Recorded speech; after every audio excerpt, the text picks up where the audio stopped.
Okay, so let me know if you both can see my screen. So make sure Yeah. you pop into my stream there, Janine, and then we should be good to go. Watch stream. Okay. And let me know when you can see it. Okay. Yeah, I can see it now. Cool. So like what I'll do in this video is I will just kind of go over what the rules actually do, what they're for, and then just give you some like basic recommendations on how you can start. Okay? So I understand why you're just um showing us. It's like you're not an accountant, so you're not allowed to tell us what we're supposed to be doing, so you're not held accountable for what is going on. Is that kind of correct? Well, no, like because like not everybody's repricing strategy is going to work for everybody, right? So like Yeah. I'm just going to make sure you understand the rules. I'll give you some Okay. basic recommendations on like some things I think are great to start off with, and Okay. then you can kind of just adjust it from there however you see fit. But at least you'll have an understanding of what these things actually do. Okay. Yeah, I've got a pen and paper happening here too. And again, I'm going to record this and I will upload it later. So if you want to reference back to it, you certainly can. This is very helpful. Thank you very, very much. No problem. So of course, like with yourself, Janine, you have a bunch of rules already in there. So you may want to go in and just delete those rules and just start fresh. Okay. Okay. Yeah. So for me, if I was be adding a new rule, I would come into my repricing rules, click Add New Rule, Okay. Yeah. and then we'll let this guy load, and then we'll go over all the settings here. And so like it definitely does look intimidating, but it's not that bad once you get into it. And with this one, we're going to go over the rule-based settings. We're not going to get into the AI-powered stuff. So again, this will be for more so people that want the lower price tier plan, which I don't think is necessarily a bad idea. I think if you set up your rules correctly, the rule-based plan can actually be pretty effective. I've personally tried the AI versus the rule-based plan. I haven't found for myself it made a huge difference. So I've always stuck with the rule-based. Okay. And that is more expensive as well. Yeah, the AI powered one, I believe it's around $100 a month, and the rule base is like the basic plan, which I believe it's like around 20-30 bucks a month, something like that. Oh my God, I'm paying 50 for mine. I don't 100% Still recall what the price expensive. is, but it might be around there. I'm just doing what I was told to do. Well, So 20 bucks a month would be fine for me. once we're 50. well here, hold on. Let's take a quick look here. BQool pricing. You guys can hear me, right? Yep. Yep. Okay. Hey again. I'm just gonna keep myself muted. No problem. And again, with like any time you want to interject on something, just pop in, say something. So yeah, it looks like the basic plan is like $25 US per month. So let's take a peek.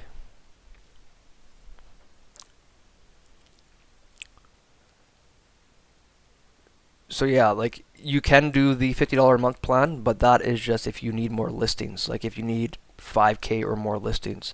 So if you don't have 5,000 different ASINs, you can probably do the $25 a month plan. And with your Yeah, the other person was affiliated with this, so probably getting the $50 plan got him more money. right, and like your $50 plan, it looks like that gets you into the AI. You can start using the AI settings, but again, if that's not something that you want to do, I'm sure you can switch to the $25 a month plan. Okay, got it written down. Thank you. No What problem. about the conditional repricing? So that is if we want to set certain conditions. So we'll go over a couple conditions once we're done, but we'll go over the rule-based stuff first.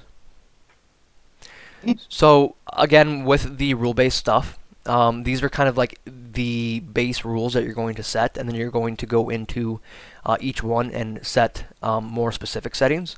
So you can do anything from target the lowest price, to target the lowest FBA price, to undercut the buy box price, match the buy box, etc. So like if you were to target the lowest price, that again targets the lowest overall prices on the listing. So it doesn't matter if they're FBM sellers, FBA sellers, in the buy box, etc. It'll just find the lowest price and target that price. What most people, it's probably beneficial for most people, is to target the lowest FBA price or match the buy box. Yeah. So in this case, we're going to try to target the lowest FBA price. So then that way, even if the buy box holder is an FBM seller and it's selling the item at a lower price, that means we're not going to follow them. We're only going to follow the FBA prices. Okay. Because we know that even though an FBM seller's in the buy box, we could be priced, $5, $10 higher in some cases, and we can still be making sales. Yes. So we'll choose that guy, and then you can just name it whatever you want. So I already have a rule that's target the lowest FBA price. So I'm just going to put number 1 there, Okay. and then we'll click next.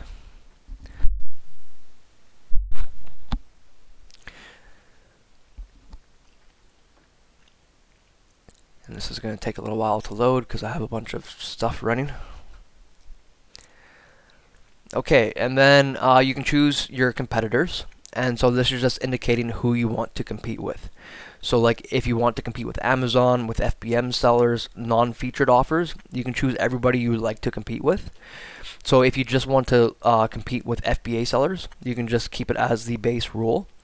If you also want to make your competitors non-featured FBA sellers, so that would be sellers that are not within the buy box, you can choose that as well.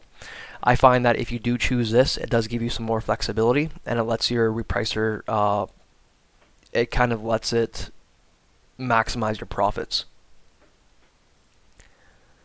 And again, with this one, I would always compete with the buy box price.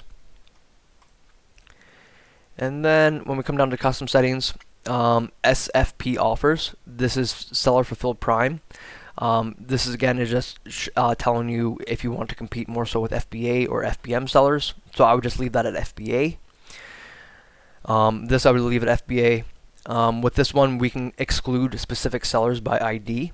So like say if you have a competitor that's always just like undercutting the price and you do not want to compete with that seller, you can take their seller central or merchant code and you can add them on here, and you can exclude your repricer from competing with them.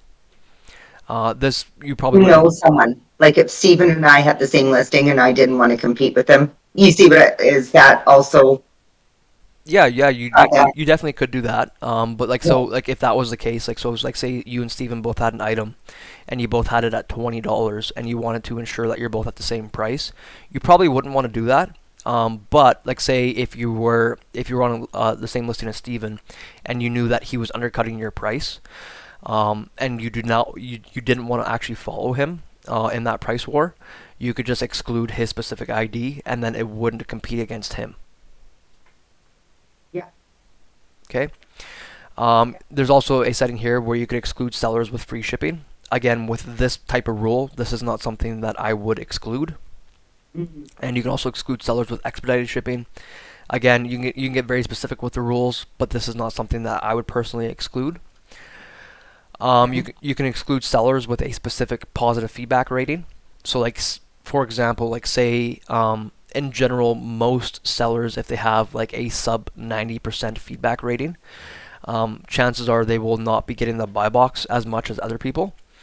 So if you wanted to get specific with that and say you wanted to exclude people that had say like a sub 80 or 85% feedback rating, you could, because those are people that they could potentially be dropping the price a little bit to get more of the buy box, and you may not have to follow them in order to keep getting that buy box. But in this specific example, I would just leave it off. Okay. You could exclude sellers if they have a total feedback count. So like say, again, if a seller has no feedback or very low feedback, they are less likely in general to get the buy box. So maybe you want to exclude sellers that only have 1 feedback or 0 feedback. You can do that. But again, I find that the more filters that you use with the repricer, the less effective it gets. So with this, I would also just leave that off as is. And then for this one, this is kind of specific to the Canadian market. So this was exclude sellers with backorder product. So like so when you go on Amazon and you see a buy box item, and like say you're looking at an item yourself to purchase, right now it's January 22nd, and it says you're going to receive this item by like say February 1st and not in 2 days. That means that the item is currently on the way to Amazon. I would actually turn this setting off, because buy box sellers quite often can have their items on the Head Start program. They can be getting sold while they're on the way to FBA, And if they are quote unquote back ordered and they're still selling items, if that setting is turned on, you would not compete with that particular seller, and you could be losing out on lots of sales. Yeah, I find that interesting because even like I've been watching more and more of that to see whether or not I've got stuff in stock, and then I'll see other people saying you can get it by this certain time. And even some of my inventory that's coming in, I'll be in the buy box, but nothing's available for a week or something. I'm like, what is going on here? For sure. So like it's most likely Amazon already including your account on the Head Start program. Like Steven mentioned, some of his items are selling as they're on the way to Amazon as well. Yes. Yeah. Yeah, okay. So again, like if you have competitors that have that same thing, which most sellers, if they're even somewhat established, they probably are part of the Head Start program. It's something it's just automatic. It happens automatically. If you do have competitors that are part of that and they're actively selling their inventory, you want to make sure you are competing against them. Otherwise, they're going to dominate the buy box and you're not going to get it. So Yeah. if you have this setting turned on, you're not going to compete against those sellers. But if you have it turned off, then you will. And so by default with this rule, it turns it on for you. I would actually recommend to turn it off. Okay, perfect. Okay. So this setting here excludes sellers with a specific handling time. Again, with this one, we're competing against FBA. We're not really concerned about handling time because handling time is just whatever it is when it's at Amazon. Typically it's 2 days, but it's not something that I would be concerned about. And then this setting here is more so specifically if you're going to be selling items that are used items as well. You can compete with specific conditions. So like say if you have, I don't know, books and you grade them acceptable, good, like new, etc. You can choose this setting to compete with the same or better condition, or just specifically used or collectible. Again, if you're using this just specifically for brand new retail products, it's not even something I would bother turning on. It's not really needed unless you're selling used products. Okay, so we'll go into the next section here. So this section is what you're going to do to get the buy box. So with this guy, buy box winner found between minimum and maximum price. So this is just telling the repricer what you want to do if it finds a buy box winner between your two minimum and maximum prices, how you want the repricer to act. Okay. So if the buy box winner is above your minimum price, by default, BQool is telling you to undercut the item by a penny. So again, this is one thing I do not like about BQool.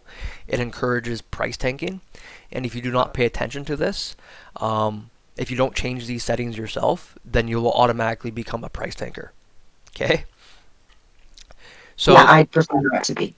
right. So in this case, if you leave this as the default setting, what it's going to do is if a buy box winner, if the current buy box holder is above your minimum price, it's telling that it's going to match the buy box minus 1 penny.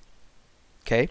So if you don't want to price tank the item, you want to change from minus 1 penny to just minus 0. So that means that it will match the current buy box price. Okay, so mine is at a penny at the moment when we just went through it. Yeah. Right, so you want to minus 0. And again, you can change these. You can go minus or plus. So like say, for whatever reason, if you wanted to match the buy box but have your price 1 penny higher, you can change this minus to a plus and put it as a penny. But then that would make your price, say, $20. The buy box is $20. It would make your current price $20.01. Okay. But it makes the most sense to put this at 0, and that just means that you match the current buy box price. Okay. That's weird that yours says buy box price and mine says competitor's price. Are you on the same rule? Did you choose the target lowest FBA price? Yeah, it says that right there. Target lowest FBA price to find how BQool reprices when you're not in the buy box. And it is the get buy box competition found between min and max. Why does it say competition instead of buy box?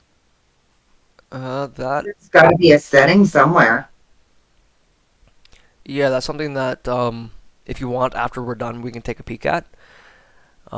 Just make sure you remind me, okay, Steven? Yep. Cool. So then this is telling BQool what to do when the buy box winner is below the minimum price that you set. So you can do. Okay. Yeah. Sorry, go ahead. Oh no, this is interesting because this is just ticking me off lately. Yeah. Right.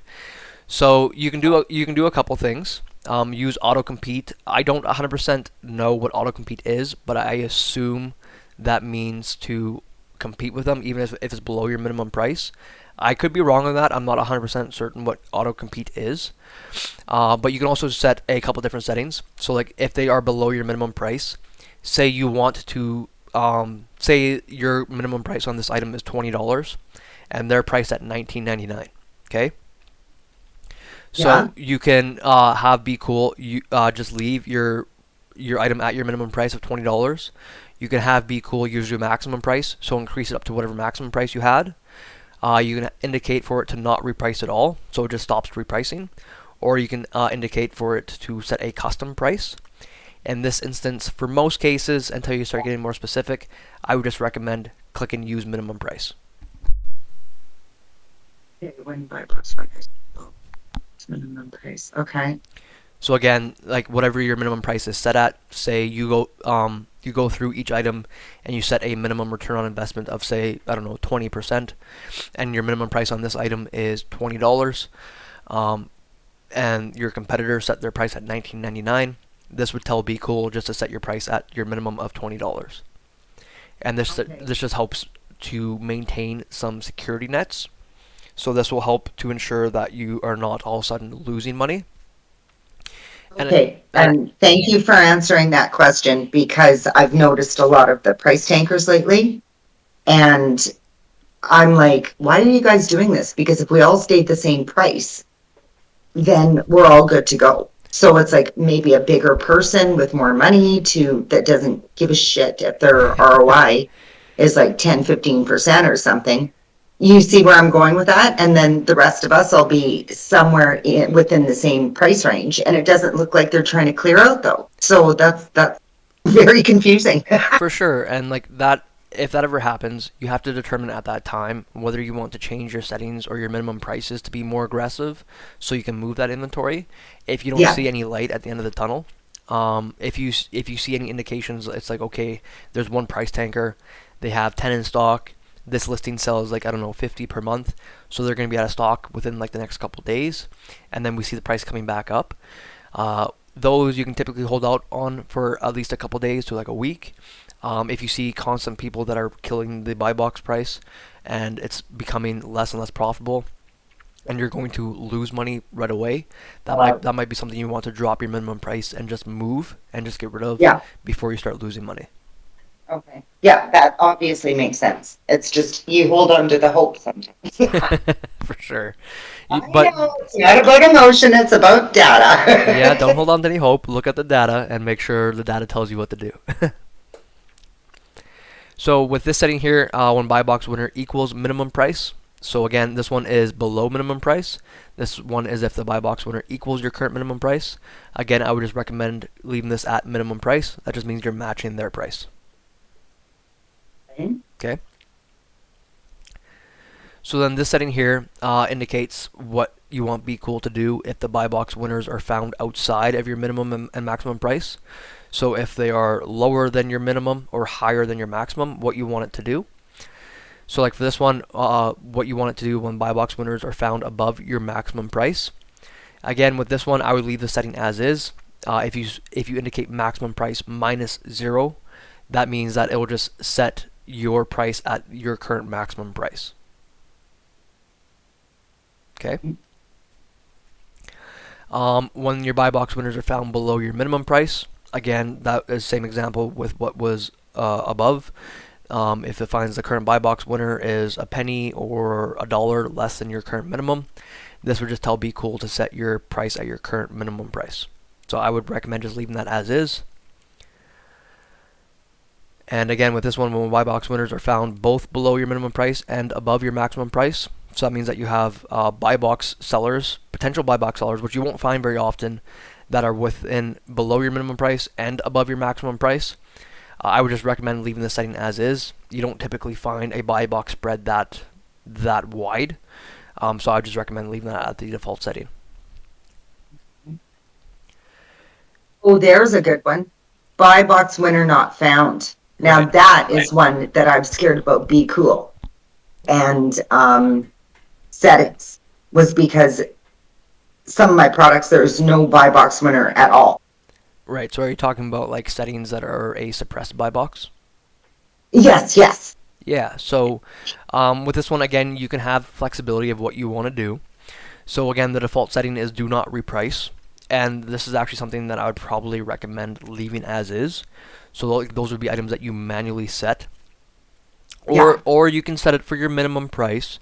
You just have to understand that if you set it for, like, say, your minimum price and you have a spread, like say your minimum price is $20 and your maximum price is $40, you could potentially be selling at $40 if everybody else is at 40, but if it's a suppressed buy box, it'll automatically drop it to 20 if you use the setting as minimum price. Oh, I see. Okay, yeah. So most items, they do not have suppressed buy boxes. Like, you're gonna definitely find a chunk that do, but the majority do not.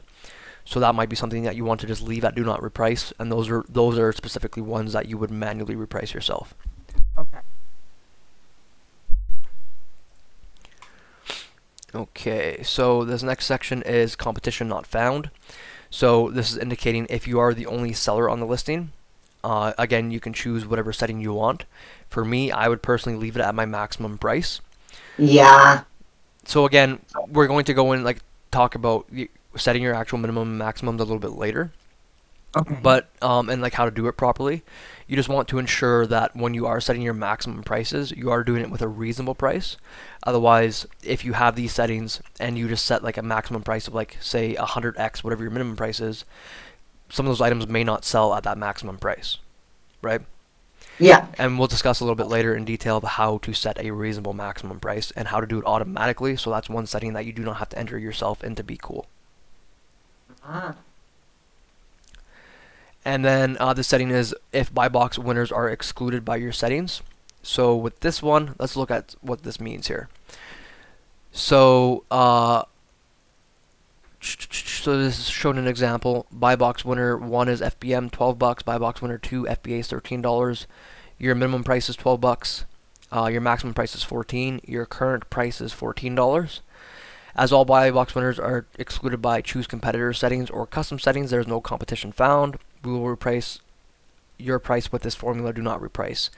So this is again specifically if you are excluding specific sellers. It'll just tell BQool what to do if you have sellers that are specifically excluded by you. If you're not excluding any specific sellers, this isn't a setting I'd be overly concerned about. This isn't one that I personally use, so I would just leave this one at the default setting of do not reprice. Okay. Sounds good. And then this guy here. Getting more and more clear. This guy here is your price change safety net. So this depends on how aggressive you want to be with your repricing. So if you want to be more conservative, you can turn this on. I actually find that it may negatively impact you if you turn it on, because you're just going to be more likely to not follow your competition. As long as you have solid minimum prices set, this is not something I'd be overly concerned about turning on. But again, if you want to be more conservative, you can. So like a safety net, this would just tell BQool. So when adjusted price is lower than your price by 50 or 30 or 20%, it's going to limit the amount it changes your price. So for example, say if your current selling price is $20 and you have, say, a minimum price on that listing for whatever reason of, say, $10, right? And your maximum price is your current price, which is also $20. If you have this on and somebody drops the price by 50%, that means that it would only reduce your price by 10% in this situation. So if you have a competitor, they drop it to your minimum, which is $10, you're actually only going to drop your price by 10%, which is $2 difference. So then you're obviously not going to be buy box competitive. No. So does that make sense? It does. Yeah. So again, you can use that setting if you want to be more conservative. But again, as long as you have solid minimum prices set, I don't think this is something that you should be overly concerned about. Okay, and then minimum price protection settings. So if the rules in the buy box when are found between minimum and maximum, including the safety net, would adjust your price to equal or lower than your minimum price, your price will instead automatically readjust according to the following setting. So again, with this one, this is just telling it what to do in the event that your items are below or at your minimum price. With something like this, I would just recommend leaving it at the default setting of use minimum price. Okay. And then for your advanced settings, this is something that we discussed with Janine earlier before starting today. You can use advanced settings, but if you do use any of these settings, all the additional rules that you just set will be overridden. So I don't... That's the fucked up thing, right? Right. So this isn't something I would actually recommend using in most cases. If you do want to get very specific with some things, you can, but I would just recommend in general to leave these ones off. Did I just turn mine off? My other thing off? What do you mean? I did, didn't I? We looked through it. I turned it off, right? Okay. I got to go through that again. I don't recall. So let's head on to the next one. Take a look here. So this section is the stay in buy box section. So this is telling BQool what you want it to do to stay in the buy box. So the first section, stay in buy box. When you're in the buy box, this is the only setting that will be used. So if you're in the current buy box, this will tell BQool what you want it to actually do. So a lot of people will say when you're using a repricer, you can actually increase your pricing and maximize your actual, increase your actual selling price. But most people just leave this at the default setting, so you're not going to be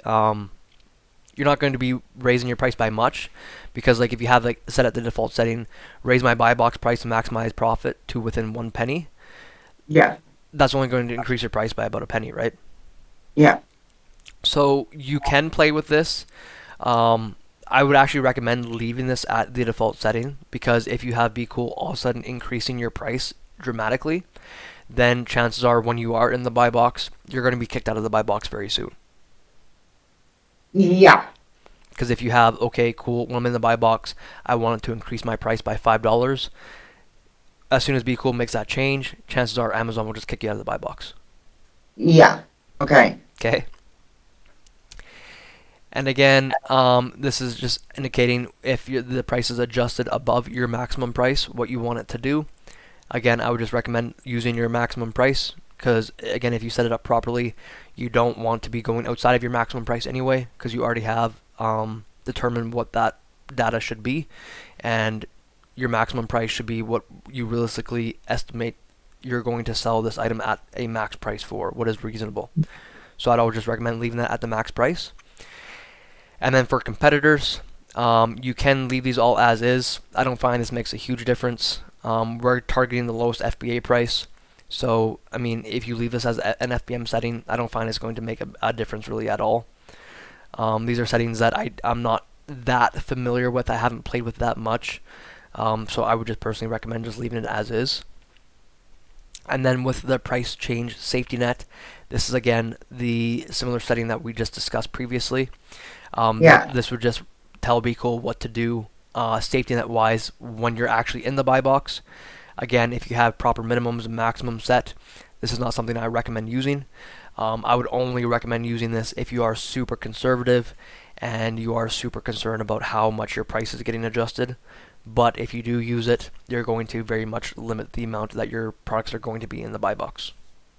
So something like this, do you find that, you sell volume, right? Like volumes. Correct. So is this more so for you, you're not as concerned, because as long as you realize that you're getting whatever your ROI is or your profit margin, whatever is correct, and you're selling lots of something, this is when you don't have to be as conservative. Is that kind of correct or no?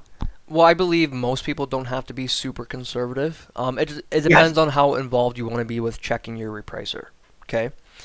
So again, if you only want to check it once a week, you'd be able to sleep at night. Right. So again, just keep in mind that these are some of the default settings. So the change safety net is turned off by default. Okay. And probably the majority of people that are using repricers are probably using either BQool or Aura. Chances are majority of them are using BQool. So chances are majority of them do not have that safety net turned on. So you just have to keep in mind that if they do not have it turned on and they're lowering the price and you have a safety net that's very conservative, you're not going to match that buy box price, and you're going to have to manually change more and more of your products. Okay, and that's what I've been doing because I haven't been using BQool, unfortunately. Right. And there's nothing wrong with that if you have just a few SKUs, but again, you'll find that all of a sudden you have to check your price multiple times per day. You have to adjust it multiple times per day. It may not take a long time if you have 20, 30, 50 SKUs, but that time over the course of a week definitely adds up. I agree. I do agree. Wouldn't the minimum price be kind of the safety net? What do you mean? Yeah, it is 100%. Based on the rules that we've created, it won't go below the minimum price. And if you set your minimum price to, which I guess you'll show us later, what's minimum prices, it varies for everybody, right? Like some people are willing to take a negative margin on it, where some might not be comfortable taking that. So I guess you'll show us that later. Correct, and yes, you are 100%. You're 100% correct. That is your base safety net. The price change safety net again is just a little bit more conservative. So that's just again, if you see drops that are very big, it just tells BQool not to follow those competitors. So like, for example, I guess most people that would use this, if they don't want to follow people that drop the price heavily very quickly, okay. So again, if you're following a competitor that drops the price by 50% in this scenario, it would only adjust your price by a maximum of 10%. So, in my opinion, if you have proper minimum set, again, this is not something I'd be overly concerned about. And for example, like for Janine, if she has some items that have suppressed buy boxes, it is very possible that you might have a seller hop on the listing and try to drop that price rapidly to get an active buy box. Yeah. It sucks because you're going to be making less profit, but in my opinion, I would want to follow that seller because within my minimum and maximum price, because if I'm following that seller and they just keep dropping the price until a buy box exists and they're still within my minimum and maximum, I'm still going to be profitable. I still want to be eligible to compete in the buy box. I still want to be able to make sales, even if it's at a lower amount. And then when I am sold out or I'm getting close to sold out, and it's time for me to restock, I'm going to evaluate my inventory at that time and determine whether or not I should be restocking that inventory. But if they are rapidly dropping the price and they're going to continue to stock these items, I want my repricer to follow them, match them, and sell my inventory before they begin to go too low and potentially become unprofitable. Yeah, see, I see what you're saying, because I've noticed a lot of people, you'll look and you're like, how do you make any money off of that? Even if you're buying it wholesale. Like, there's no way.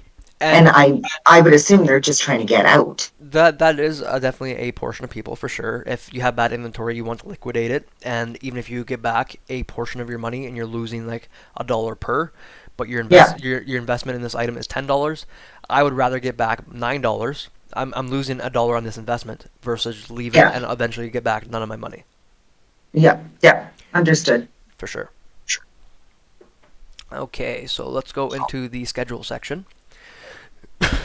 Oh, here's one I don't know about. Yeah. So this one can be very interesting. So again, in general, I believe most people would not use this setting.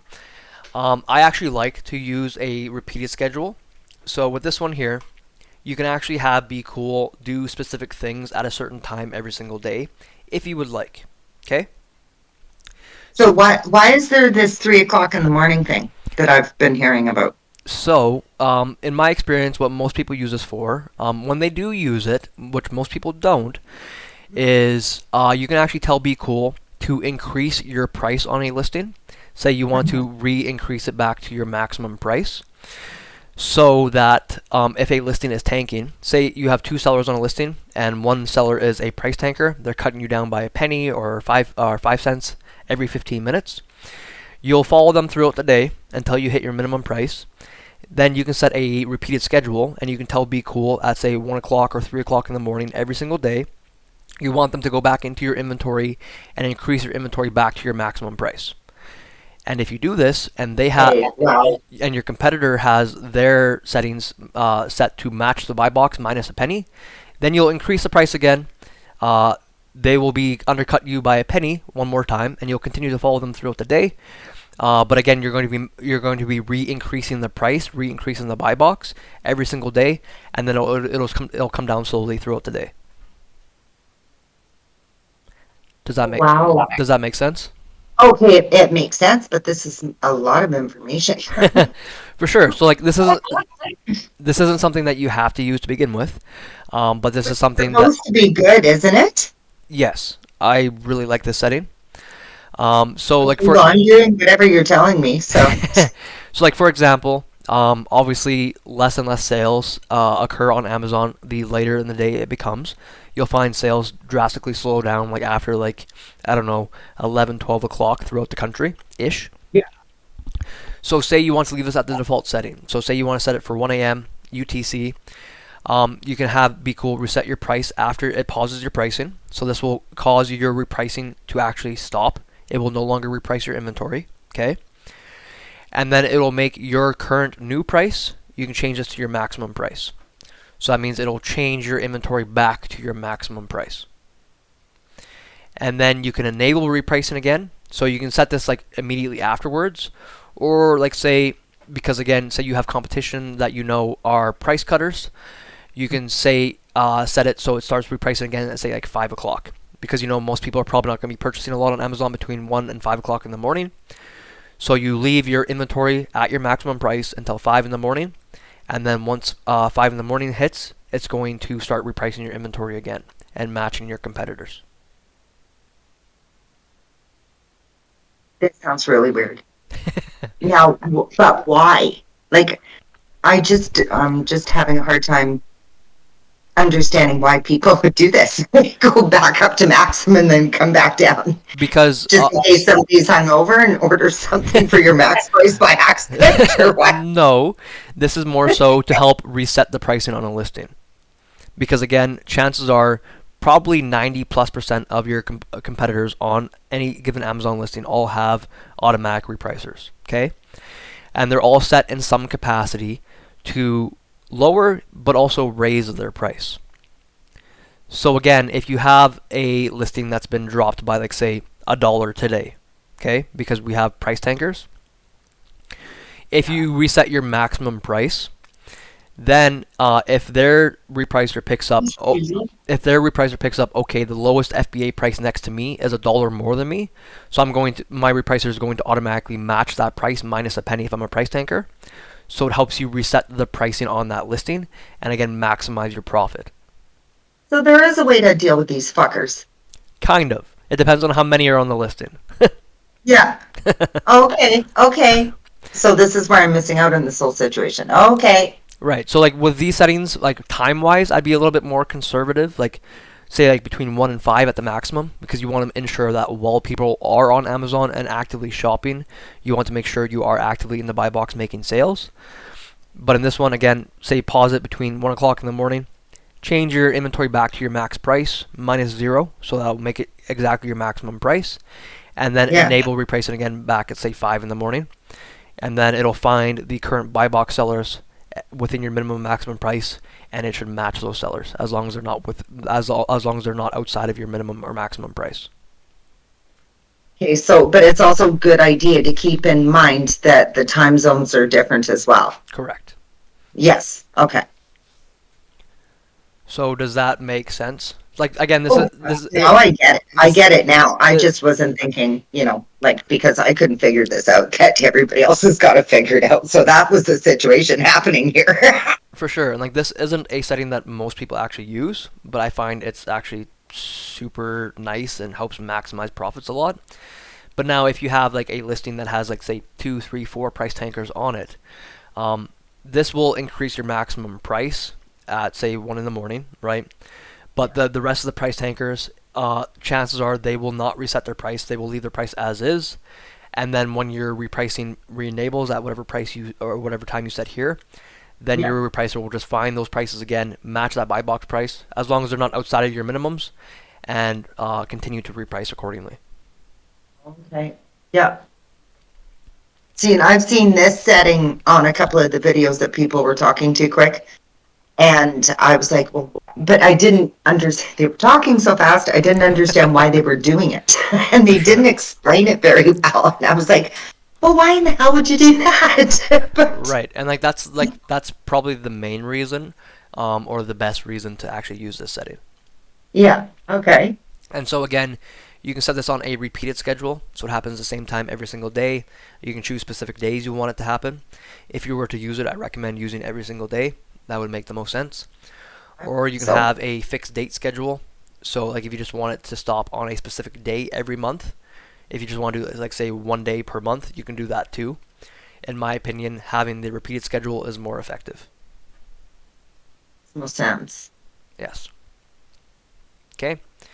Okay. And then when we hit next, this just gives us an entire overview of all the rules that we set.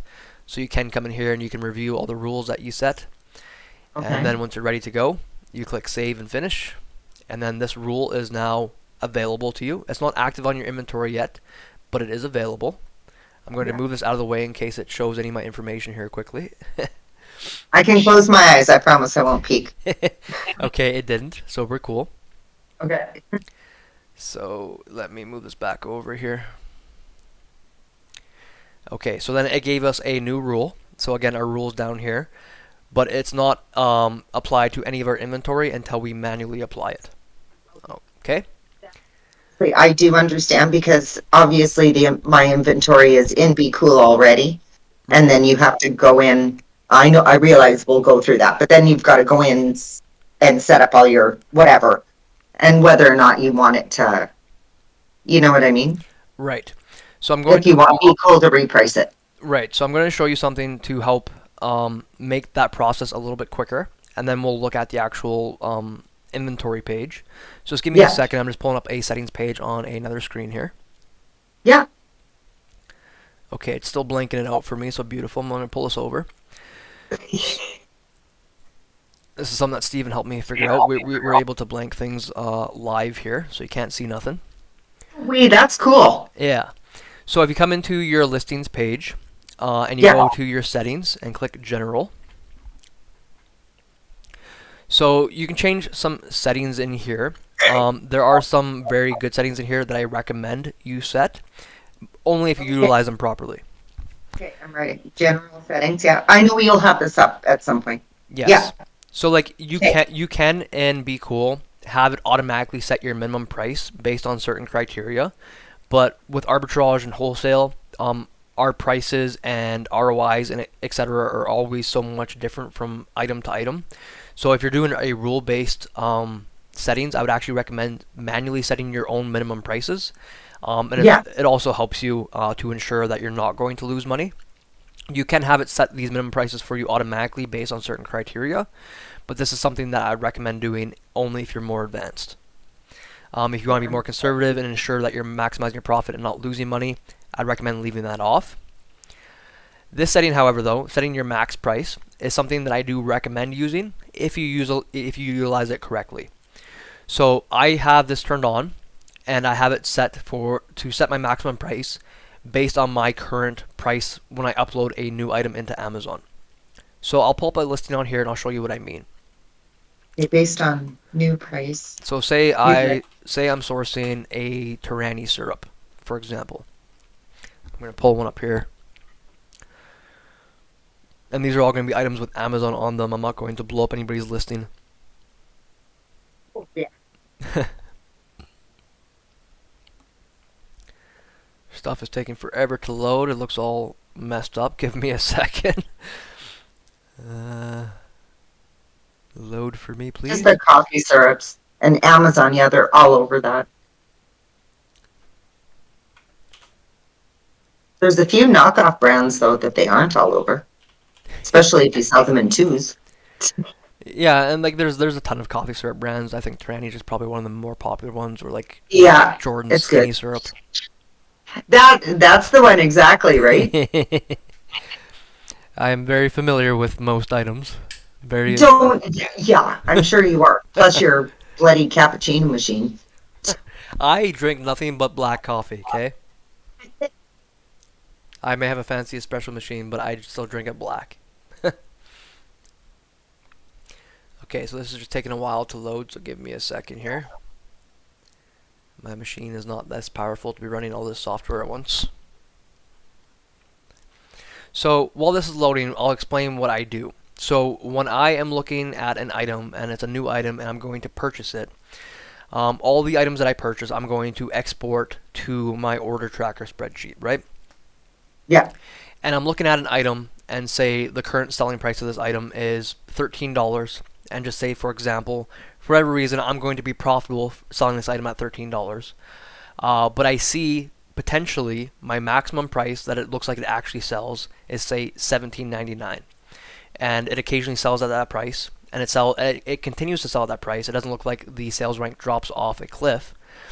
What I'll do is I will set my current selling price at $17.99, and that is how I will import those items into Amazon with my maximum price. And then what BQool will do is it will automatically set my maximum price based on that price that I uploaded into Amazon with. Does that make sense? Just quickly, what? So That's awesome. So I'll let this guy load, and then I'll see if I can explain a little bit better with a visual here. So basically, when you create your listing with that price that you enter into Amazon, that's the price that BQool will pick up as your max price. Yes, as long as you have this setting turned on right here. So when I'm looking at a listing, like say this is a product that I want to buy, and my buy cost on this product is $1 for some reason. So I'm going to determine, say, cool, this meets my criteria, I'm going to buy it. My current selling price is $13.99, but it looks like back here, maybe it increases to like $18.99 or $21.99, and I can reasonably still sell this item at that price. Yeah. So I determined that, okay, I want my maximum price to be, say, $19.99. The most I'm going to sell this item at is $19.99. So I will put this price on my software, Seller Amp, Seller Assistant, Rev Seller, whatever you're using. Yeah. And this is the price I will export it to my spreadsheet with. And this is the price when I list this item in Amazon to be sent to Amazon. This is the price I'm going to list it at. Oh, I see what you're saying. So when you yes. So when you export it into your thingy. Yeah, so I'm always going to list it on Amazon at whatever my maximum selling price is going to be. And then what will happen is BQool will pick that up, and it will automatically set my maximum price based on whatever my current price is at Amazon plus shipping. So if I set my maximum price at $19 or $19.99, as soon as I upload this item into Amazon, it'll automatically pick up my max price and set that for me at $19.99. And then once the inventory is active, it'll then begin to reprice my inventory for me. And, no way. Yes, and then it will, assuming that the current price of $13.99 is within my minimum and maximum price, it'll automatically pick that up and adjust my price for me. Okay, now, here. Sorry, guys. So if you go down and then you export it, is this what you're saying? And then, into Google Sheets. Is that what you're saying? If you export it into Google Sheets, is that what you're saying? Yes. So I would me personally, the way my process works, I would always export it with whatever maximum price I'm planning to sell this item at. It may not be the price I'm going to sell it at today. Yeah. Out of here. This is the price I'm going. This is the price because I'm already looking at the Keepa chart, right? I'm already determining what my maximum price is going to be. So there's no reason for me to come back in here a month later and set my maximum price. Okay. I'm looking at it right now. I can see the data right now. I can determine what I want my max price to be. So I'm always going to put my sale price here and export it as my maximum price. And then that is the price I'm going to upload it into Amazon's system with to begin with.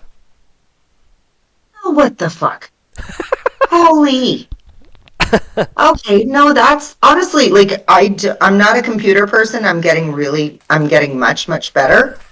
But like a lot of times I wasn't even putting I would just into the Google Sheets, I would just put things into leads lists and whatever and check it out later and go more through the data as I'm, reverse sourcing or creeping on other people's storefronts or something. But I was never always just putting in the actual price that I wanted to price it at. You know what I mean? Like I'd look and I'd go, okay, yeah, it might be profitable. And then and then it was just a leads list, right? At first. For sure. And like if you're like say just making a buy list for items that you want to look at later on, maybe those items you want to put the current selling price so you can analyze real-time data. But these are items that I'm exporting to my order tracker. So, and from my order tracker, they're being uploaded into Amazon. Okay, so I always want to upload my price into Amazon at the current maximum, so that BQool picks it up automatically. So I can open listings and look at data as little as possible. Okay, so this your order tracker though. This is the fancy one that you can buy that you said, right? Correct, but you can use you can use anything like my free version of the order tracker, or you can make your own order tracker, whatever you want to do. Okay, this is cool. Yeah. Because from my personal order tracker, that is what we use to upload the inventory into Amazon into our shipments. So I always want that inventory to begin with have my current maximum price, so that BQool sets that for me automatically. So again, if we have this setting on, if I close out this section here,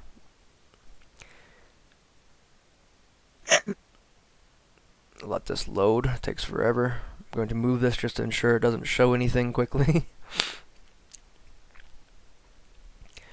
So I have that setting on. It's going to automatically input my maximum price, whatever my current price is at Amazon when it originally gets imported into BQool.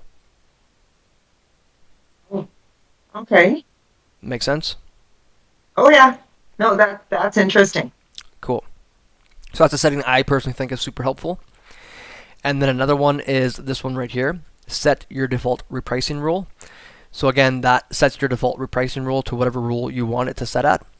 So then you don't need to come into here and manually choose your repricing rule in every single piece of inventory. It puts that in your new inventory for you automatically.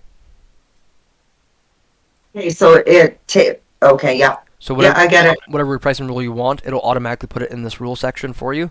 So you don't need to manually click every single one and choose a drop-down menu. It'll input that for you automatically. Yeah, that's much faster. Right. And then I believe that is all that I would use for those settings there. So then if you have those set up properly like that, I'm just going to keep switching back and forth between screens because they keep loading faster on the other screen here. So if you have those settings, when new inventory gets uploaded into BQool, you'll automatically have your maximum price set. You'll automatically have your rule here. Your price will be set at your current maximum price. Then the only thing that you need to enter is your current buy cost and your minimum price. Okay? Do you include taxes at all in any of the cost, or no? I would include sales tax. I would include sales tax if you are not registered for GST and or PST or HST, depending on what province you're in. Not at the moment, no. So if you're not registered, I would include it as part of your cost because you want to claim back that expense. If you are registered, I would not include it, which would open up more margin for you because you do not want to claim back that twice because Daddy CRA would not be happy with you. Yeah.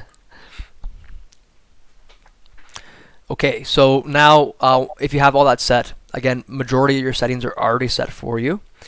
So then when I come into here and it's time to set my cost and my minimum price, my SKUs that I set in Amazon has data in there for me automatically. So I will show you what I mean. I'll see if I can show you without really showing you. So like say I bought this item. I'm going to set it at the top here. Say I bought this item from Walmart. I make all my own SKUs. So I input on my SKU a shortened code for the supplier that I bought the item at. So if I bought this from Walmart, I would put WM. I put a dash, and I would always input the price that I purchased this item at. So in our example, I purchased it for $1. And then I put another dash, and I just put a random string of numbers as a placeholder. So this will be my own merchant SKU in Amazon. So that when it pops up in BQool, which you can't see right here, it'll actually show you the SKU over here, and it'll have that data there for me automatically. So I know right away what my buy cost is, so I can input that over here very quickly. Okay. Yeah. Okay.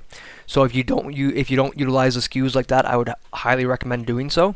It makes uploading data like this into this software and other software extremely quick. And then Okay. the last thing that you'd have to do is just open the listing and determine what your minimum price is going to be. If you are using an order tracker sheet, you can set that in there automatically. Like you can have a separate field where you input your minimum price when you are already looking at the data, if you so choose, or you can reopen the listing one by one and determine what your minimum price is going to be. So like say for example, if you're using SellerAmp, if for whatever reason you want a specific ROI, you can come down to the ROI panel here, type in 20%, and it will tell you what sale price you have to list it at. So it shows you over here $12.92 to meet a 20% ROI, and that would mean you're profiting 20 cents on this item. So then you would just come back into here and you would set your minimum price for $12.92. Right. Jordan? Yep. Sorry, you might have covered this, but if you have your costs entered, you could go to, in BQool, click on the minimum price, the little calculator there. Right. And then we can type in the ROI that we want and it'll automatically recalculate it. You're 100% correct, and you can do that if you want a shortcut. But BQool, I also find, does not factor in the additional fees that I have in software like SellerAmp. Okay. So again, in SellerAmp, I have additional fees in here, such as my prep fee and my inbound shipping fee. And I find that BQool does not calculate those all as it is, as you see on here, or always 100% correct. So if there's a setting where you can actually input those settings into BQool, I'm actually not aware of it. I would like to know if that makes it quicker. But as far as I know, they do not give you that option as robustly as something like SellerAmp does. Yeah, I don't think they have that feature. Yeah, like they might have an option to like input your shipping costs, but I'm not sure if they have the option to input additional costs. Okay, they do, but you just have to enter it in manually. So I mean, and really, it'd be Single item. realistically, you'd have to still look at this over here if you want to see all your fees, how you entered it in before. It might, if you are able to enter in shipping costs, this might be viable. So yeah, that definitely could be a viable option. SellerAmp, it screws me up because it's kilograms, it's not pounds. Right. Okay, cool. So any other questions so far? No, just you were just going to discuss minimum and maximum price. And I'm having I think I lost a lot of sales because I had a minimum price and a max price, and I had the repricing all saved and going on a bunch of my items. But because people were tanking with the rules that I had previously set up, I think I lost a lot of sales because of it. Right. I mean, what is fair? Like, do you just say, okay, I can go break even? Like, So you can. I don't want to do that though. I want to make some money, but some people are like running out of stock and they're price tanking, want to get out, and it's like that's why I've got to go through things a lot of times, and I look and see what their stock is, and is it reasonable? What's their issue? Because they're not making any money off of the item. Right. So that comes down to your personal comfort level and how automated you want things to be. So like say to begin with, if you want just a set floor price, just aim for something like to begin with, like say like 20% ROI, right? Yeah. That gives you some room. It ensures you are profitable and it's not too aggressive, okay? For me personally, most of my items, I will have my minimum price set at my break-even price, or depending on the item, if I want to get rid of it, even below my break-even price if I'm trying to clear it out. Okay? Yeah. So like say you set 20%, then you can easily come into BQool and you can see if your items are still the lowest price and buy box eligible. And then those are just the items that you have to look at, and those are the items that you have to reprice, like say a couple times a week or once a week. Okay. If you have green check marks on both of them, chances are you do not need to review that inventory. You probably do not need to reprice it. And I'm finding, so even with a buy box though, obviously it's more to do with algorithms, is it not? Because I've got some buy box stuff that is like $2 more expensive than other people, and I've got the buy box. And I sit there and go, how in the hell did that happen? So historical knowledge, but again, most knowledge comes from out of the U.S., is buy box. One of the biggest factors is, of course, price and your fulfillment method, so FBA or FBM.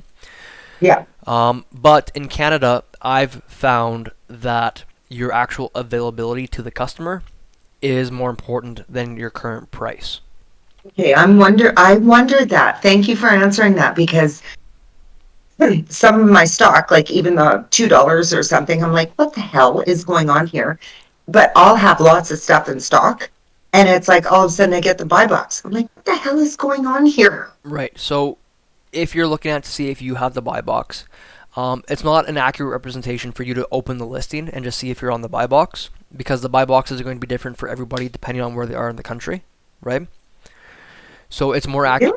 100%, because if you have inventory, say, in BC, and I'm in BC, chances are you're going to have the buy box over somebody that has inventory in a Toronto warehouse, because your inventory is closer to me. That is interesting. Right. So it's not an accurate representation to just open a listing and see if you're in the buy box. You can actually go into some of your reports in Amazon, I think like some of like the transaction view, something like that, and you can actually see how much buy box percentage you're winning per listing. Oh, okay. Right, that's more accurate. You can look at Keepa as well, but Keepa only can track X amount of data, so it's not always 100% accurate. It may say you're winning the buy box 20% of the time. That just means you're winning the buy box 20% of the time whenever Keepa's tracking it. So it's more accurate to go actually into Seller Central and find that within Seller Central. See, and that's unusual, because usually, like I find that a lot of the sellers go straight to Keepa. You know what I mean? And we trust Keepa more than we trust Seller Central, right? For initial data and guesstimations, yes, 100%, because you have no real data to go off of.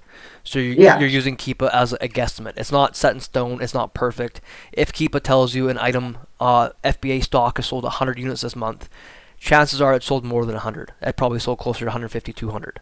Okay? Keepa's not perfect. Keepa's not perfect. It only tracks data once every about 15 minutes, so it misses a lot.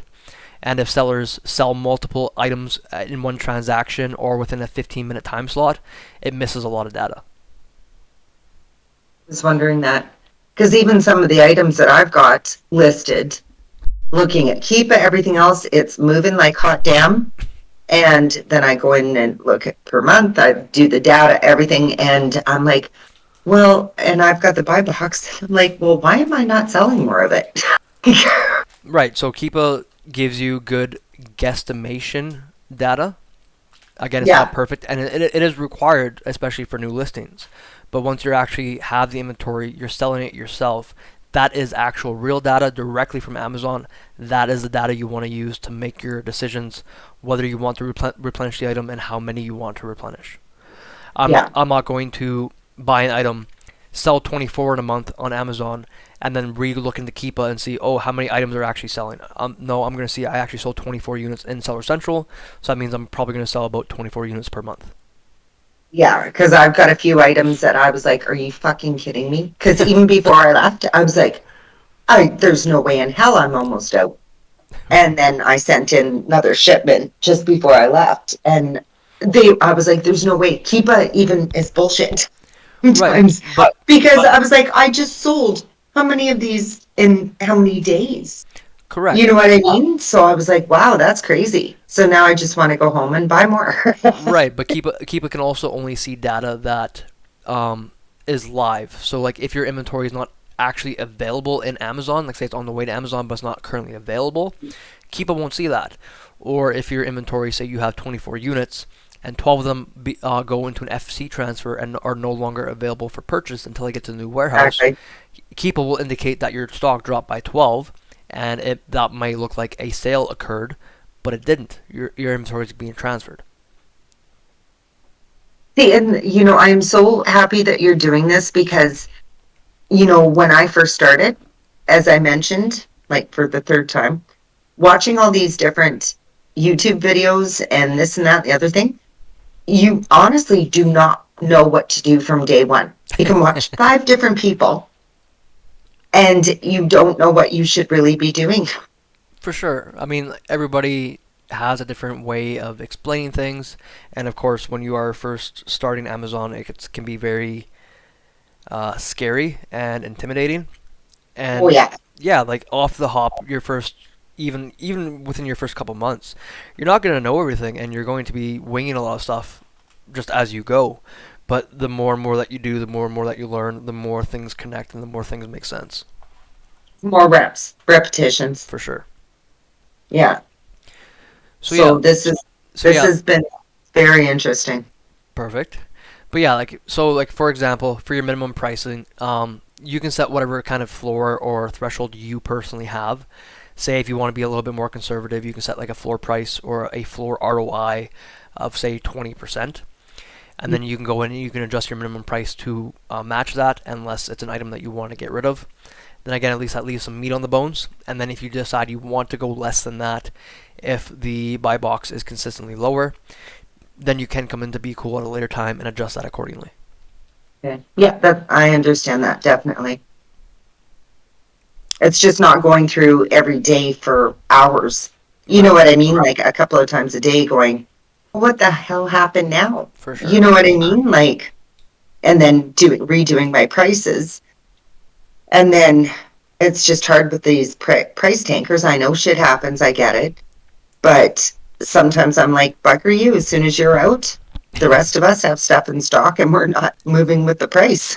Definitely. And like in regards to that, everybody has a different philosophy, and it also depends on what they're selling. Like say if you're a heavy toy seller and you're selling a lot of discontinued or hard to find toys, Lego sets, etc., maybe you want to try and maximize your profit per unit. Okay. Yeah. For me, even if the price begins to lower and I'm making less profit, as long as I'm still profitable, I want to continue to move inventory as much as possible. Understood. And then again, like so, say this item I sold 300 units this month. I then go into my software, whatever I'm using to restock or Seller Central. I look at what my overall average selling price is and what my overall average profit is, and determine if I want to restock based on that information. But I am still constantly wanting to move those units, constantly have the profit coming back in. It's very rare. Occasionally I will, but it's very rare that I'll leave an item and say, okay, cool, this person's tanking the price. I'm still profitable. I'm going to leave my price as is. And Yeah. unless I see indications they're going to go out of stock almost immediately, I will very rarely hold my price in situations like that. Okay, because I've been doing that recently as well. I've been lowering stuff because it hasn't been moving a ton. And then I'm just like, whatever, I just want out. You know what I mean? Like I'm not tanking everybody, but I'm lowering it and sucking it up Right. just to get my money back so that I can roll that back into other inventory, right? Right, and eventually you may find that as you get more and more inventory, you may begin to have the issues in regards to inventory or restock limits on Amazon. And so like That's money, yeah. yeah, like by default, most people have 1,000 units, okay, and it may take you a little bit to get there, but the day that comes when you do get there, you want to try to increase those limits as much as possible. And I have found that the biggest thing that increases the limits on Amazon is to have a healthy inventory turn rate. So basically how many times you're turning over your inventory per month or per year. Yeah. So if you're holding on to inventory and you're waiting for the price to come back up, but it's taking a month, 2 months, or more for that price to change back up, that's actually negatively impacting your restock limits. See, and so here's another thing. Like initially when I first started as well, it was like, okay, I'll go in and scan some books with or Amazon, Seller Central. And a bunch of them were on Amazon. And I just want to get rid of them, but I didn't realize that because the app isn't like SAS or you know what I mean? And it doesn't show you if they're on it, this, and that, and the other thing. How do I just get the hell rid of stuff? Right. Yes. So that's some of the hard thing because I think I'm allowed 5,000 units for my restock or something, and I think I've got just over 1,000 or Okay. something because And I just had like 5 orders go in. cool.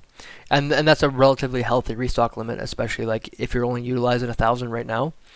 It would not surprise me Depending on, again, on what kind of turn rate you're having, how much you're turning over your inventory, it wouldn't surprise me over the next couple months if your overall limits actually come down, because I have found that total utilization and how often you turn through your inventory both impact those limits quite drastically. Ah, okay. But I found that, like, right now in general, they are relatively reasonable based on those two criteria. But come March 1st, Amazon's making some changes. Right now they update it every week, but come March 1st, it's only going to be updated every month.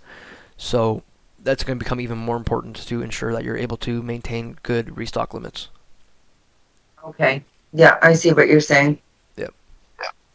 I'm just trying to figure out, what do you guys call it, a business concept or a plan? Because I was taught, just per se, right, by that person, to get into replens, like just do replens.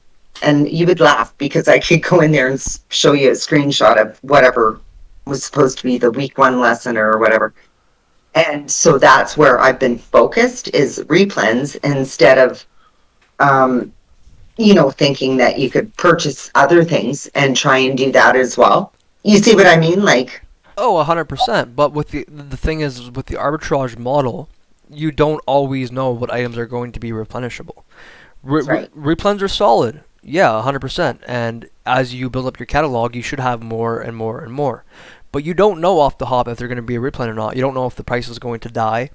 And until you start carrying that item and you have it long term and you have like 3, 6, 12 months worth of data, you can never guarantee that it's going to be a long term item. So a lot of the other items, you don't want to exclude that, because there's a ton of what we call opportunity buys.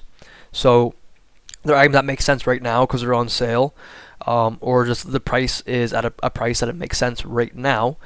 We can make a ton of profit off this item in the short term based on what we can purchase right now.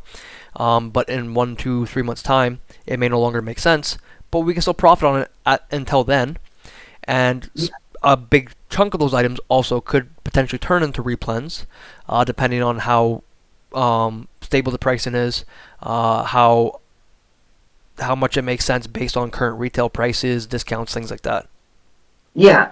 See, and once again, like even in the little goals section, which I really love that, which I'm like, oh, I just want to be able to sell stuff. And everybody's like, 15K a month or this and that. I'm like, holy shit. Like, a million. Like, you know what I mean?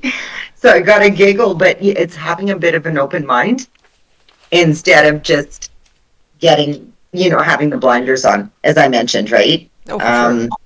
But there's some things, like, I understand the data, but I tried to research, what was it? I think it was office supplies the one day, and I was like, this is like watching paint dry. This is not interesting. Well, and like you might find that with a lot of things on Amazon. Like, Oh, to me in general, like sourcing, because I've done it so much and I'm so familiar with it, it has lost its quote unquote sexiness. But it's a part of it's a part of the business, right? And of course, and it's something you absolutely have to do. correct, unless you outsource it, of course. That, of course. But again, if you want a viable long-term business, you can't always do things that super excite you, right? There are people that are multi-billionaires in the world that sell gravel and stones. You think they find that business exciting? No, but they find something that works, that makes sense, and that makes them profit. Oh, I know. It's like doing spring and fall cleanups. Can't stand it, but whatever. It happens. Like, not my favorite part of anything, but so I see where you're going. It's just having, in the toy thing or Lego thing, Amazon jumped onto a couple of things that I had or whatever, which is whatever. Like, you just got to deal with it, right? For sure. But again, like, it depends on how familiar you are with whatever items you're selling. So, like, for example, like Lego. Lego is pretty structured in how they do things. They have like a life cycle for their products of like 1 to 2 years, and then all their sets get retired. And you'll find you'll find with pretty much all sets on Amazon. If Amazon sells it, they sell it continuously, and then all of a sudden you'll find some retailers start to discount it, like Walmart, Toys R Us, etc. And that's an indication that this set is now going to be retired soon. And then all of a sudden you'll see Amazon come in stock a lot more sparingly. And then eventually Amazon will be completely out of stock, and you'll see the price just gradually increase and increase and increase because the demand is still relatively there, but the supply does no longer exist. So of course, the price begins to increase because of that. Yes. Yeah. Okay. This all makes sense. It's just a matter of, opening my eyes up a little bit more for some reason. Which I'm all cool about. It's just I keep on gearing towards certain things. Yeah, don't limit yourself. Oh, for sure. For sure. It would, even your leads list that I discussed, or we just had a vague conversation about or something, that'd be interesting, but I also don't want to seem like I'm not putting my own work into something. You know what I mean? For sure. So. But yeah, just because something doesn't interest you, I think that's a good way to start on Amazon. Scan some items that you may have some interest in. But once you get going, you have some knowledge, don't limit yourself, because if you only look at things that interest you, you're going to leave a ton of money on the table. Well, and that's the thing that even as I mentioned, like all the different YouTube videos, you hear a lot of people going, sell stuff you're interested in. And I'm like, okay. Then you listen to someone else going, no, you just have to have an open mind about things. Then you listen to somebody else and they're like, well, no, just do grocery. Then you listen to somebody else and it's like, oh my God, there's way too much fucking information for everybody. 100%. Like, everyone has different opinions on how you can do things, and that's basically in anything that you do in life, right? Yeah, of course. Of course. Well, thank you so much. When are you going to have this uploaded at some point? I took video of some of it, like on my phone. Most likely, if I can get it rendered on YouTube within the next day or two. Question for you, Jordan. Yeah, what's up? When we're setting max price, Yep. Is there like a set percentage that we should go? Like, I guess, or do we go to Keepa and find the history of it and figure out, okay, well, it's sold for $60, for example, in the past, and that's what we should set our max price at? Yes. Good question. Always based on the Keepa data, what you see items reasonably sell for. So when I look at this Keepa graph, I can see, like, obviously the sales rank is a little bit higher back here than it is over here, which makes sense because it's a higher price, but it does still look like it consistently sells at, say, 19, 20 bucks. Okay, so I'm very comfortable at that price if my profit makes sense. If I look back over here, say there was FBA sellers on this listing for $37.95, it looks like some sales occur, but it's next to nothing. Okay, so I can profit a shit ton more money. I can profit $20 per, but maybe I'm only going to sell one or two per month. Or I can put it at a more reasonable price that the market is demanding, profit $6.70 per, and I'll probably sell, if Amazon shares the buy box, and this is a very good sales rank, maybe I'll end up selling, I don't know, 200, 300, 400 at this price. So I would rather earn whatever 400 is times 6 instead of $20 times 2. So that is a good point you made as well, because it's almost like some of the teachings as well, or what you hear is, you want to make the maximum amount of profit or 100% ROI. Well, that's not always the case, and that's not necessarily realistic. No, and like items that are 100% ROI and super high profit, like say like $5 profit, 100% ROI or more, those are technically considered unicorn items because those are few and far between.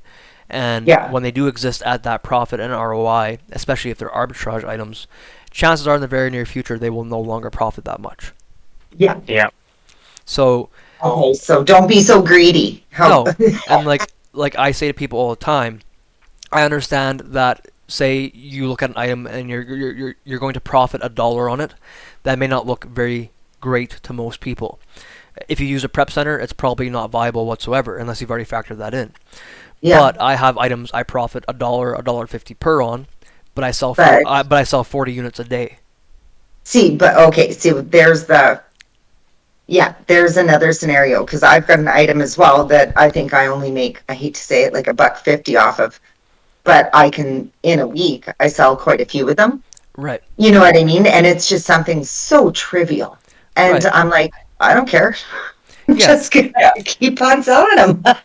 100%, and you just need to factor in how much of a pain in the ass it is to get to you, and then how much of a pain in the ass it is to prep. And Yeah. like with me, it's a little bit different if you're prepping yourself because you want to kind of have an idea of how much you want to value your time at per hour. Yeah. For me, I have employees at set pay per hour, so you can see you can see down at my where it says my prep fee. I have a prep fee set per item of 50 cents. Yeah. So that includes things like the labor I'm going to pay somebody at $15 an hour for. That includes poly bags. That includes labels. That includes spaces in my boxes. If an item requires bubble wrap or bubble bags like this one would, I would increase that prep fee quite substantially because bubble wrap or bubble bags are quite expensive. Yes. But if this just required a poly bag, that prep fee covers all my costs. So I know if I look at this item, if this is exactly what it looks like, I know I'm going to profit $670 after all my costs. Yeah. See, and I still haven't, well, because I've been away, I haven't gone back in to put in my prep costs or, you know what I mean, like per label, so on and so forth, whatever. Right. And so I know I have to do that in my shipping or whatever as well. So. For sure. And yeah, like like say if you value right now, if you value your time at, I don't know, $20 an hour, you once you have done a couple shipments, you should be tracking how long the shipment actually takes you, in my opinion, so you know your average units per hour. Track it over the course of like 5-10 shipments, so you get a variety of different prep, different averages. And Yeah. say you're able to fully receive, prep, and pack, say, I don't know, 50 units per hour. Yeah. If you're paying yourself $20 an hour, that means that prep fee just for your labor, you should factor in about 40 cents. See what you're saying? Yeah. And then, of course, if you have poly bags, if your poly bag runs you 10 cents, factor in another 10 cents. Box space, whatever your boxes cost, you say $2, and you're going to average, I don't know, 25, 30 units per box. Then you can figure all that out pretty simple.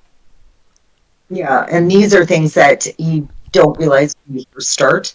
Right. That essentially you've got to, you know, factor those things in as well, right? 100%. Another thing we discussed that one time. And a lot of people do not factor in additional fees or even shipping to Amazon. And that's why some people, when you look at items that somebody's selling, it may look like it's completely unprofitable because they haven't factored in any of those. And they could be actually losing money. Exactly. Yeah, exactly. So it's getting a little more, as you get more and more serious, the more and more you've got to factor in. And I don't think that that's unfortunate. It's almost like you need to start a whole beginner. This is what you actually do. Oh, 100%. Because it's just crazy what people figure, you know, like, I'm just going to get an individual account. And it's like, no, that doesn't make sense. And then you got to factor this and that and everything else in. Well, there's no one way to do it. Everyone's going to do it and learn their own way. And yeah, in general, most people at some point, in some way, you're probably going to lose some kind of money. The goal is to lose as little as possible. So if you sell a couple items at a loss and you lose $1 per, and you sell 12 items at a loss, you lose $12. That's a super cheap education. It's going to cost you a lot more to go get a master's degree.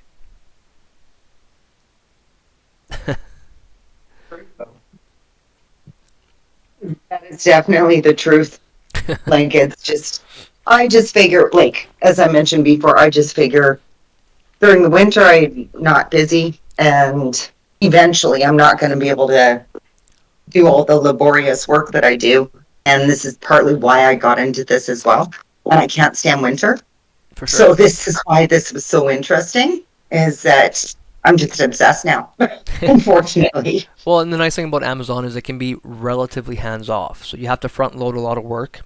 But you can make it more hands-off if you want to use things like prep centers, or you can batch your work together. So like say, for example, we did a shipment yesterday. I was telling Stephen before we started the call. It was a very prep-heavy shipment. So we had 1,058 units, and everything had to be bagged. So all multi-packs, all bundles, everything had to be poly-bagged. So it takes a longer time. Yep. but we're able to batch out a shipment, take us say 10 hours, have 1,000 units, and potentially profit about 9K off of that. And now we spend 10 hours up. Wow, good for you. Yeah, we spend like 10 hours up front, get it all done, get sent to Amazon, then we don't have to worry about it. Good for you. That's fantastic. Right. No, that's absolutely fantastic. So when you're doing your workflow, I'm sorry, I'm sure you want to do something or chat with Stephen about setting up his stuff. But when you, like, so what I'll do is that I'll have in the back of my mind, or I'll have an order come in delivered, or I've got to unfortunately run around because the maximum amount I can pick up from somewhere is like 10, whereas I go into the store and buy 60. You know what I mean? Like I just buy the shelves out of certain things I need. Right. So then it's like I'll have this inventory, and then I think that I'm being inefficient with my time, which I've brought this up before. And you said treat it like you said distribution line or a production line or something, right? Yep. So, but I think I'm doing things backwards a lot of time. Why? Well, because I think that, like, sometimes if I know I'm going to do something, I'll just print out. You cut off there, Janine. Sorry, I don't hear you.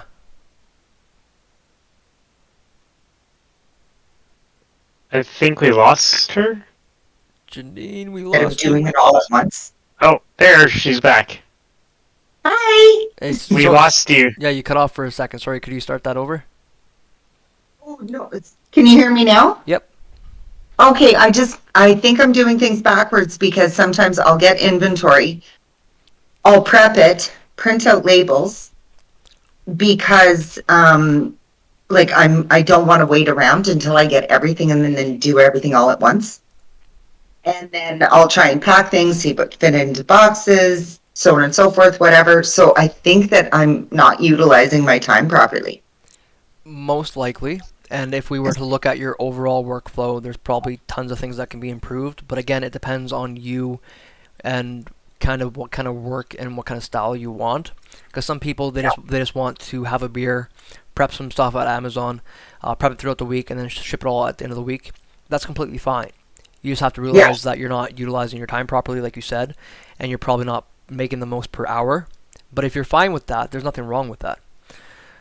To me, as a business owner with employees, that makes a big difference because I'm paying somebody per hour, right? Yeah. Yeah. No, I see where you're going. Like, it's just, yeah, I wait until things come in, or when I do go pick stuff up, as soon as I get home, then I'll pack some of it. And then I know something's coming. Like, I'll ship out 3 times a week for all I care, for the time being. But I just don't, I feel like I'm doing something ass backwards. Like, it shouldn't take as long as I'm taking. For sure, but like as you get into your own processes, your own setup, you adjust things to work better. Obviously, those things will improve over time. But also, if you batch things together, it becomes more time efficient in general. So it is nice to send out more smaller shipments, and sometimes you have to. But if you, like, say you're sending out 3 shipments a week and they're only 50 units each, it may be more beneficial to order throughout the week, get everything, receive it all on Monday, and then prep it all on Monday, send it all on Tuesday. Because you're batching everything together. You don't have to go back and forth. You don't have to like start a workflow, get in a flow state, and then stop, and then come back the next day and try to get back in that flow state again. Right? Yeah. Yeah, I see where you're coming from. Because even being here, I've already put a couple orders in for stuff. And then a couple other things I gotta wait till I get home to actually go find them. So for sure. But you also find that, like, say, even for example, if you're polybagging stuff, it's probably more time efficient to polybag everything of, like, say, 1 SKU, and then peel the strips and seal them all. And then if you need to tape excess, then tape all the excess around there. Don't do it 1 bag at a time where you polybag it, peel it, label it, or tape it then label it.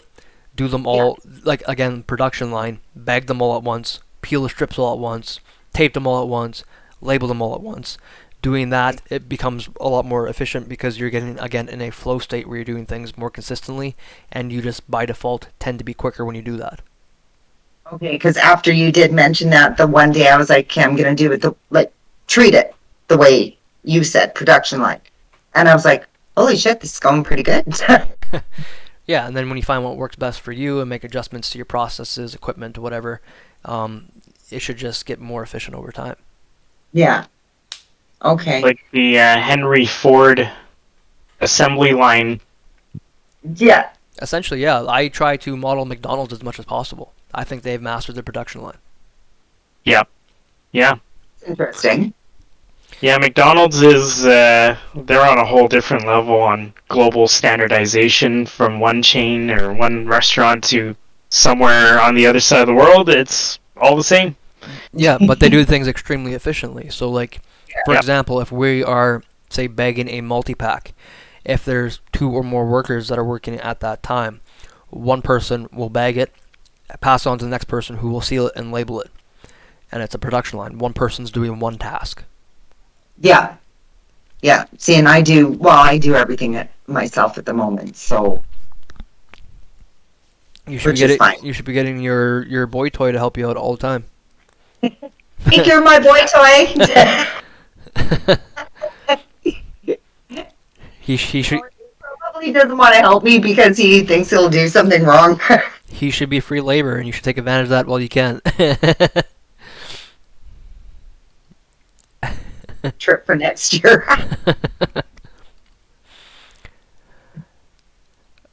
Well, thank you. This has been very interesting. Thank you. I really appreciate it because now I feel more confident in being able to go in there instead of turning everything off. Definitely. Like, that's how frustrating it was. For sure. Yeah, like, it can seem intimidating at first, but, like, once you break it down, it becomes a little bit easier.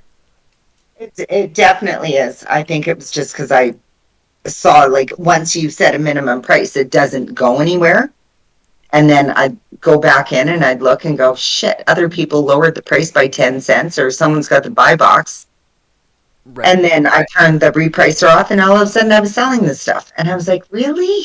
Right, but keep in mind also, because you brought that up, so BQool obviously will not go outside of your minimum price. So if something is sold below your minimum price, you need to adjust that if you want to be competitive.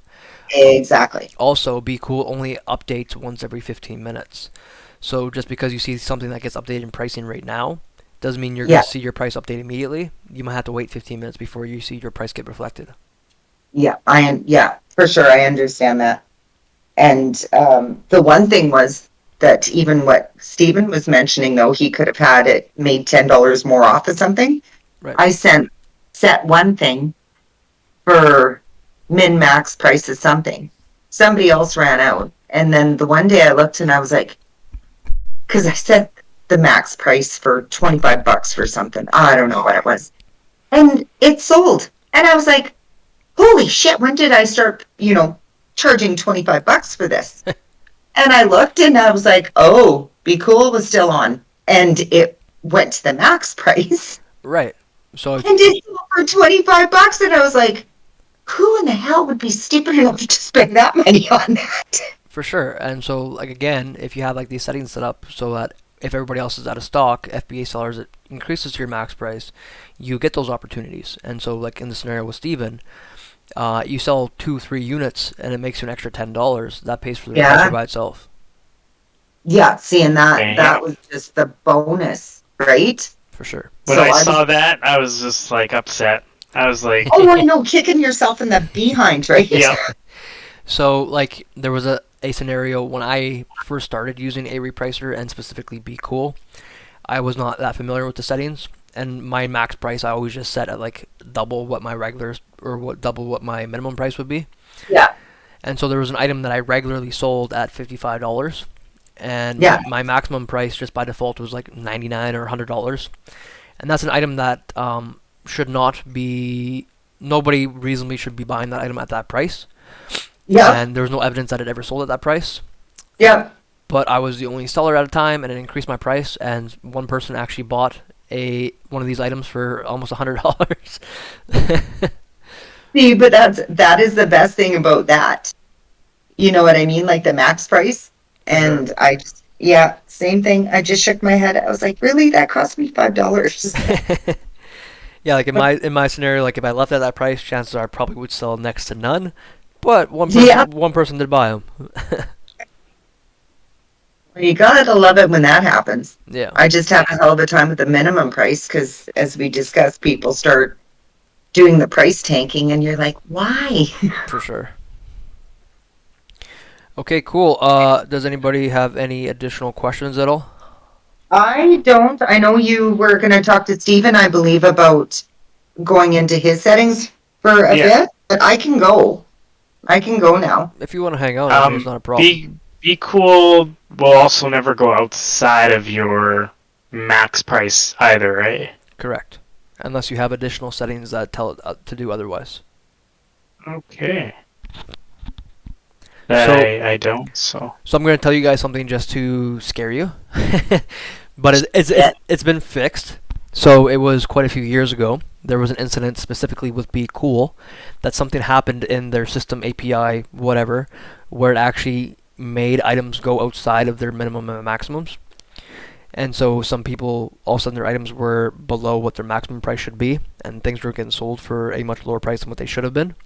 Ooh. So this was early days. It has been fixed since, but yeah, not saying everything's perfect. Sometimes things can screw up, but BQool has fixed their system since, and they say that that should never be able to happen again. No, that's good to know. No, Yikes. that's good to know. Sure, a lot of sellers were really mad. Yes. I think that was even before my time, though. I feel like I heard about that. Okay, let me share my screen. Okay, so what I'm going to do is I'm actually going to stop recording this here.